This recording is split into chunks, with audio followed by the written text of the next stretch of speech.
বলিউড অভিনেত্রী সাবেক বিশ্বসুন্দরী ঐশ্বরিয়া রায় বচ্চন ও অভিনেতা অভিষেক বচ্চন দম্পতির বিচ্ছেদের মাঝে শোনা গেল এক নতুন খবর। একসময় শীর্ষ অভিনেত্রী ঐশ্বরিয়া, যার রূপে ও গুণে ঘায়েল ছিল লাখো তরুণ যুবক, এখন তার সংসার ভাঙনের মুখে। এটা এখন পুরনো খবর। সেই পুরনো খবরই আবার নতুন করে হয়ে এলো বড় খবর। ভারতের মডেলদের মধ্যে সবচেয়ে সুন্দরী হলেন ঐশ্বরিয়া। ঐশ্বরিয়া আমাদের সম্পত্তি।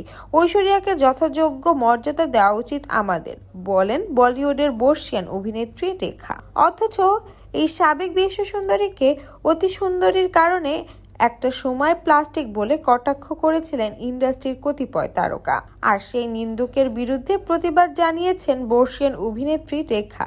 তাদের মুখ বন্ধ করিয়েছিলেন তিনি। ঐশ্বরিয়া রায় বচ্চন সৌন্দর্য নাকি কৃত্রিম।